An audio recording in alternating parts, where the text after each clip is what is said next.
The train arrived before dawn, though none of the men inside could tell precisely when the night had ended. The windows had long ago fogged with breath and cold, and every surface inside the carriage smelled faintly of damp wool, iron, and old fear. Someone near the corner had been coughing for hours. Another man muttered in his sleep each time the wheels struck uneven rails. No one spoke above a whisper any more. They had spent too many months learning what silence could protect. Outside, something creaked, then stopped. The train lurched once. A younger soldier named Emile lifted his head from the wooden wall behind him and blinked slowly. Frost had gathered along the edges of the window beside him, tracing pale veins across the glass. He rubbed at it with two stiff fingers and tried to look outside. Darkness still, or almost darkness. Only a weak grey horizon beyond the trees. "Are we there?" someone whispered. No one answered. The older man sitting beside the door shifted carefully beneath his coat. His name was Karl, though most of the others simply called him Old Karl because he moved slowly and spoke even more slowly. He had once repaired clocks in Cologne before the war took the steadiness from his hands. Even now, in the dimness, he carried himself with the quiet precision of someone accustomed to delicate things. He listened for a moment. "America," he murmured. The word settled strangely inside the carriage. America. Not as an idea, not as propaganda, not as maps and speeches and radio voices. A place, somewhere beyond the walls. One of the younger prisoners laughed softly through his nose. "If this is America," he said, "it smells exactly like Poland." A few tired smiles appeared and vanished again. Then the door slid open. Cold air rushed inside. The men instinctively lowered their eyes. That reflex had become automatic long ago. A silhouette appeared against the pale morning outside. Broad shoulders, thick coat, rifle slung casually across the chest. An American guard. "All right," the guard said in accented German. "Everybody out, slowly. Bring your things." The prisoners hesitated. The voice was wrong, not cruel, not barked, just tired, almost polite. One by one they climbed from the train onto frozen ground. Boots crunched softly against old snow beside the tracks. Steam drifted upward from their breath. Somewhere nearby, unseen birds moved restlessly through pine branches. Emile stepped down last. His legs trembled from the journey. He nearly lost balance when his boots touched earth. The American nearest him reached out instinctively to steady him, just for a second, then let go. Neither man spoke. Emile stared. The guard looked embarrassed by the gesture, as though kindness had slipped out accidentally. Ahead of them stretched a narrow dirt road lined with bare trees. Trucks waited farther up the hill, engines idling softly. Thin smoke rose somewhere beyond the ridge. A breakfast smoke. The smell reached them slowly. Coffee. Real coffee. Several prisoners lifted their heads at once. The scent moved through the cold air almost painfully. It reminded Emile of his mother's kitchen before rationing became severe, before windows were taped against bomb blasts, before every meal became mathematics. For a moment, he could almost hear spoons against porcelain. Then the memory vanished. The prisoners were counted twice before being loaded into trucks. No shouting accompanied the process, no blows, no dogs straining at leashes, only procedure, which somehow unsettled them more. A man across from Emile leaned close enough to whisper, "Be careful." Of what? People are never calm without reason. The truck began moving. Roads unfolded beneath weak morning light. Snow lingered in ditches and beneath trees, though patches of earth had begun showing through where winter loosened its grip. They passed farms, wooden fences, telephone poles stretching endlessly beside empty roads. America looked ordinary. That disturbed Emile too. He had expected something harsher, louder, victorious. Instead, he saw laundry hanging behind houses, a boy throwing sticks for a dog, an old woman sweeping snow from her porch, life continuing with unbearable normality. The truck eventually turned toward a fenced compound surrounded by pine woods and low hills. Guard towers stood at each corner, though only one appeared occupied. Thin smoke drifted from several long barracks painted dark brown against the snow. A prisoner near the back swallowed visibly. "Here it begins," he muttered. No one responded. The gates opened. Inside, the camp appeared cleaner than expected. Dirt paths had been covered with gravel. Windows remained unbroken. A few men in grey prisoner coats moved between buildings carrying buckets of water. One of them glanced toward the arriving trucks, then, unexpectedly, raised 2 fingers in greeting. Emile stared after him. The truck stopped beside a long building. The prisoners climbed down again. An American officer emerged from the doorway carrying papers beneath one arm. He was middle-aged, heavy around the eyes, with thinning hair beneath his cap. He looked more like a schoolteacher than a soldier. "Welcome," he said in slow German. "You'll receive food first, then assignments, follow instructions, and there won't be trouble." The word "welcome" drifted awkwardly through the cold. Nobody knew what to do with it. They were led inside. Warmth hit them immediately. Not strong warmth, not luxurious, but enough to soften frozen fingers. The room smelled of soup, soap, wet boots, and coffee. Always the coffee. Large metal pots steamed near the far wall while American soldiers moved quietly between tables distributing trays. Emile waited for shouting, for humiliation, for the small, deliberate cruelties that camps taught men to expect. Instead, a young American private placed a tray before him and simply said, "Careful, it's hot, hot," as though burns mattered. Emile sat slowly. Steam rose from the soup into his face. Potatoes, thin broth, pieces of carrot, not much, but real food. Around him the prisoners ate cautiously at first, suspicious even of hunger. Spoons clinked quietly against metal bowls. Karl inhaled deeply beside him. "Smells like Sundays," the old man murmured. Emile looked down at the soup. He suddenly realized how long it had been since food carried memory instead of desperation. Across the table another prisoner narrowed his eyes. "Don't trust this," he whispered. Nobody answered. Yet suspicion moved invisibly through the room. Kindness could be another form of control. Everyone knew that, especially men who had survived war. Days passed carefully. That was the only way Emile could describe them, carefully. The Americans maintained routines with strange consistency. Roll call at dawn. Work details afterward, meals at regular hours, medical inspections twice weekly. There were rules, certainly. Fences remained fences, towers remained towers. But there was also an absence of rage. The guards rarely shouted. Some even nodded in passing. One afternoon, Emile and several others were assigned to clear fallen branches near the edge of the woods beyond the camp fence. Snow melted slowly beneath pale sunlight, exposing dark, wet earth underneath. Birds moved through the trees overhead, restless with the coming spring. The prisoners worked quietly for nearly an hour before Karl paused beside a frozen stream and stared through the pines. "Listen," he said softly. Emile listened. Wind, water beneath ice, distant crows. Nothing else, no artillery, no engines overhead, no collapsing buildings. Silence without fear.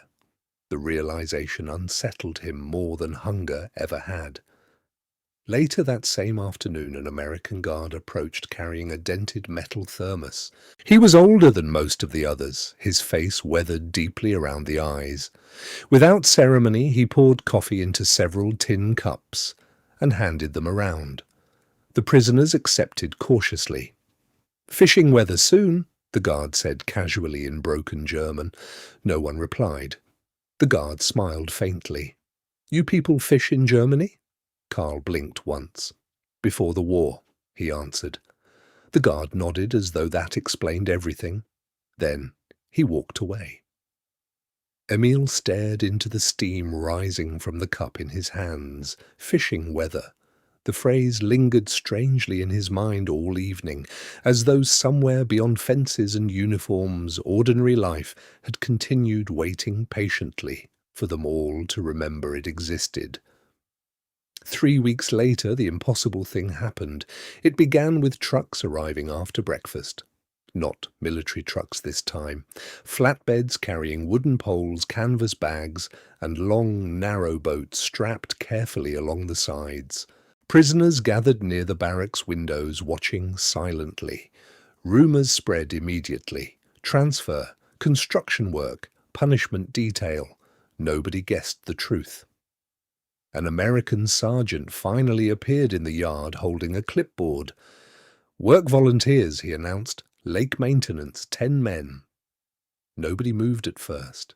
Then Karl slowly raised his hand. Emil looked at him in disbelief. "Why?" he whispered. The old man shrugged gently.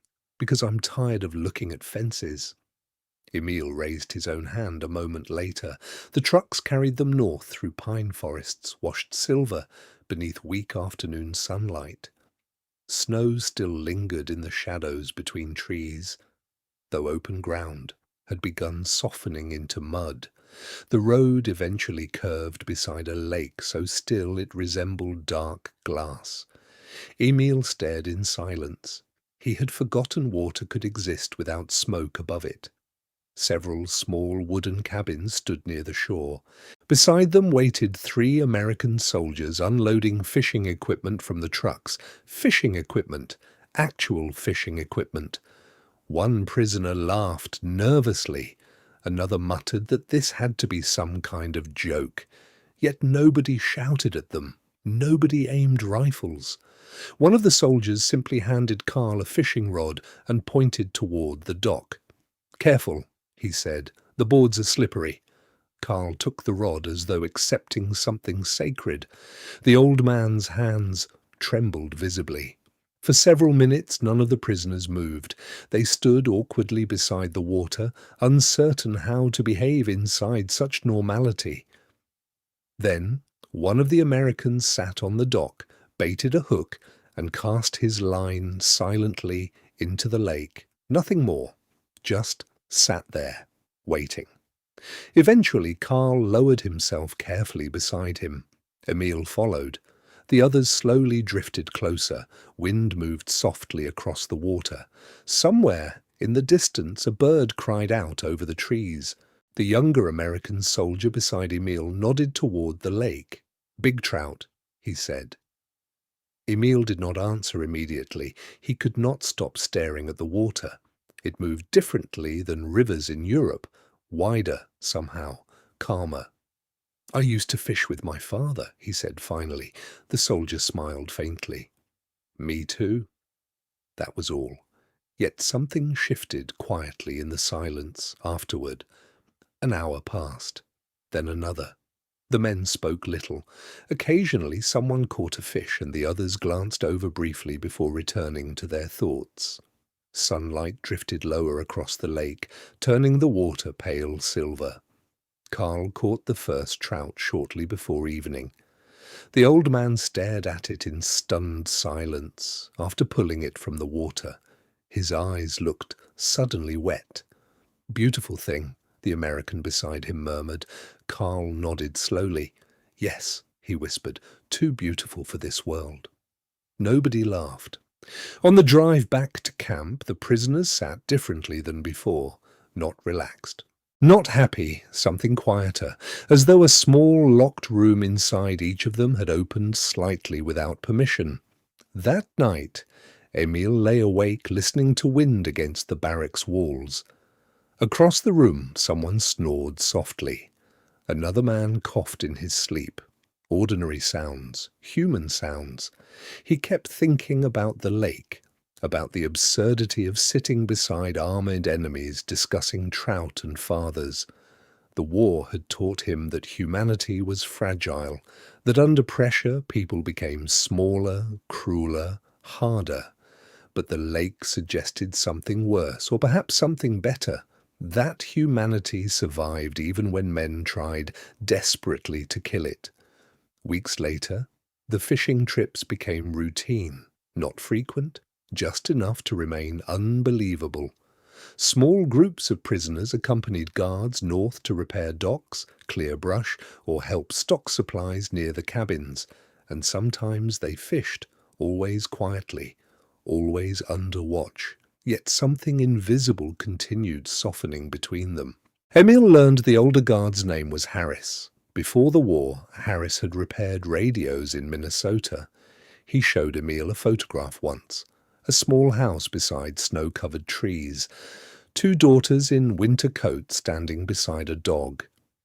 "Beautiful," Emil said politely. Harris shrugged. "Cold as hell." Emil laughed before he could stop himself. Harris laughed too. The sound startled both men equally. One evening, beside the lake, Carl stared toward the distant tree line, glowing gold beneath sunset. "You know what frightens me?" he asked quietly. Emil shook his head. "That I may remember this place kindly."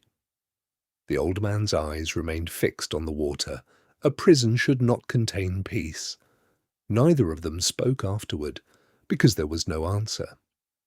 Spring arrived slowly. Ice vanished from the lake edges first, then from the deeper water farther out. Grass returned in thin, uncertain patches around the camp. Birds nested beneath barracks' roofs. The war itself, meanwhile, staggered toward its ending somewhere far beyond the fences. Rumors spread daily. Berlin surrounded. Hitler dead. Germany collapsing. Some prisoners celebrated quietly. Others stared at the ground in silence, unable to imagine what waited beyond the war. One rainy evening, Emil stood outside the barracks watching water drip steadily from the roof. Harris approached carrying 2 cups of coffee. Steam curled upward between them. "War's nearly over," Harris said. Emil nodded slowly. "Yes. You excited?" The question lingered strangely in the cold air. Emil considered it carefully, then shook his head. "I don't know what Germany is anymore." Harris looked out toward the fence. "Most people don't know what home is after war," he said quietly. For a while they stood there listening to rain strike mud and gravel. Finally, Harris spoke again. "Funny thing," he murmured. "Before you boys arrived, I thought Germans were monsters." Emil glanced toward him. Harris shrugged faintly. "Turns out monsters miss their mothers too." The sentence remained with Emil long after the rain stopped. Years later, he would forget faces, dates, entire cities. But not that sentence, because war reduced people into categories until suffering became efficient. And kindness, even the smallest kind, disrupted efficiency.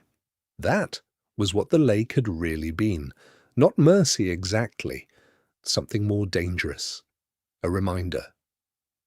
The final fishing trip happened near the end of April beneath pale morning skies. Mist hovered low across the lake, while pine trees reflected darkly in still water. Nobody spoke much that day.